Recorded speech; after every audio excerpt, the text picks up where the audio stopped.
Chapter 5 is called The Wrong Side of the Door. Hiccup's not so brilliant plan went wrong right from the beginning. The slaves on the ship on which he had hitched the lift were disembarking and slipping from under the gangplank of the boat. Hiccup intended to melt into the shadows and explore the prison on his own. As an outcast, he was now an expert at this kind of sneaky behaviour.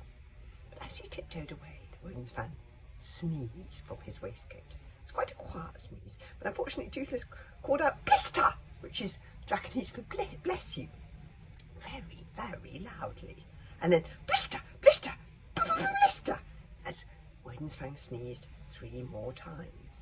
The prison guard on the gangplank heard the noise and looked onto the gangplank. "Where do you think you're going?" yelled the guard, assuming he was an escaping slave. The guard gave him a crack of a whip, sharper than the bite of a squirrel serpent, and invited him to join the long line of slaves, sinking ankle deep into the sand as they disembarked from the ship. "Toothless!" whisked Hiccup furiously, holding onto his stinging shoulder as he shuffled down a maze of corridors into the dark belly of the prison's central courtyard. "Please be quiet. Remember, we're outcasts, spies." "Toothless was being polite," protested Toothless. "Yes, I know. Politeness is good. Politeness is very good. I'm really impressed by your politeness. It's just that if you could keep your politeness quite quiet for the moment, I'd be very grateful." Chaos reigned in the prison courtyard. Hiccup looked round with his mouth open. It was as if he had stepped through the door into another, grimmer world. Long lines of tables, with people sitting eating at them, seemed to suggest that this was some sort of open-air dining room. The people were of all ages, from 6 or 7 upward, and had the S of the slave mark on their foreheads. But around these people eating was the manic din of war. Oh dear. And the sheer mad noise of it caused ears to ring as if an orchestra in Valhalla had turned up the volume to extra loud.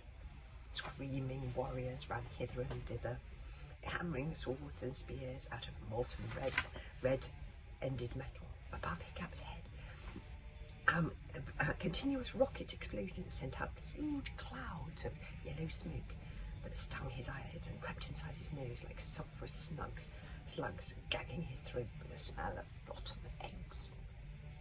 Lying around the place were enormous, evil-looking dragon traps, weird, crazy inventions such as catapults that launched 35 spears at once, and north bows that did the same with arrows. It was all so noisy you couldn't hear yourself think. The guard shoved them all in there before hurrying off, bellowing at them over his shoulder to "Eat well, for the Sea King begins soon," whatever that might mean.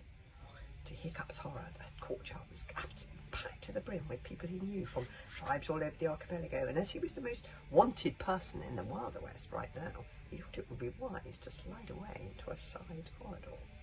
But things really weren't going Hiccup's way this morning. "Hoy, you over there, smelly boy! Come and join us at our table," shouted a large, fat man from a table nearby. Hiccup jumped guiltily. And then he realised in total amazement that the large, fat man shouting at him was in fact his own father, Stoic the Vast. It was the moment that Hiccup had been dreading.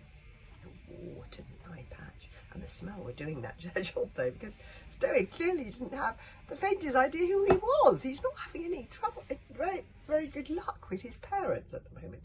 "Oi, smelly boy!" yelled Stoic again. "Get over here quick or the food will all be gone." Slowly Hiccup walked up to the table where Stoic was sitting. As he sat down, all the others at the table moved gently away from him like a sea parting, their noses wrinkling.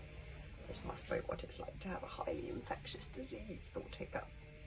Stoic grunted and pushed a large chunk of bread and a big handful of mussels at Hiccup, trying not to breathe in Hiccup's particularly ripe and luscious stink. "Eat up, boy, before I change my mind." At least his father was looking well.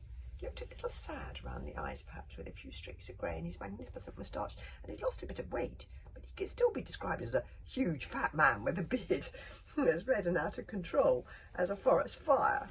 Oh, Stoic. And to Hiccup's passionate relief, Stoic seemed to be in some sort of position of importance and respect among the slaves, or at least in the group seated at this particular table. That's Stoic's father, now a slave. Once a chief, always a chief. "You boy, eh?" said Stoic as Hiccup helped himself. "What's your name, kid?"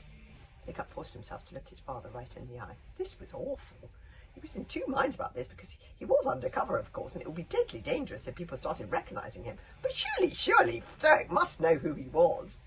Valderrama was away questing a lot, so she had some sort of excuse, but Stoic and Hiccup had sat together every day at the breakfast table for 13 years.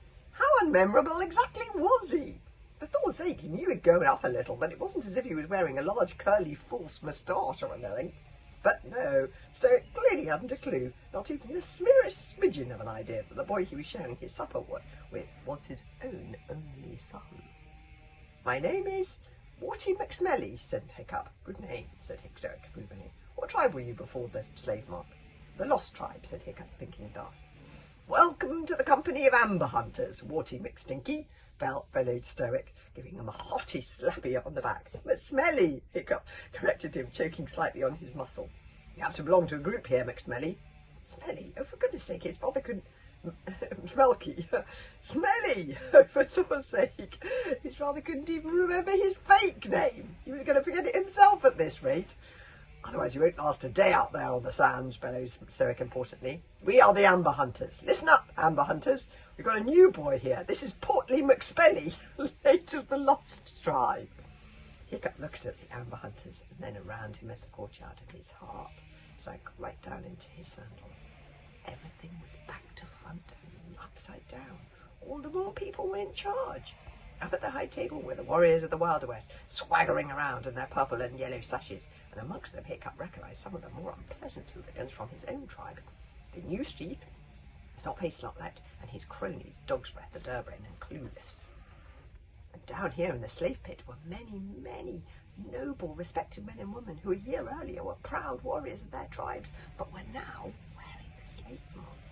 Many were peaceables, grimbods, quiet lives, but here, on Stoic's own table in his company of amber hunters, among the silence and the Bashamwikes were one or two hooligans that Hiccup knew well. The Vicious Twins, Hodgepod the Loony, and Gobber the Belch, Hiccup's old teacher. Gobber the Belch was a most respected warrior who had fought bravely for his tribe on numerous occasions, and was, once upon a lifetime away, in charge of the pirate training program on Burke. Hiccup had a great lump in his throat as Gobber looked up and whisked him a high-kindly hello, and he saw the horrible S on his teacher's forehead. Who had done this to him? How dare they? To make matters worse, even Gobber didn't recognise him.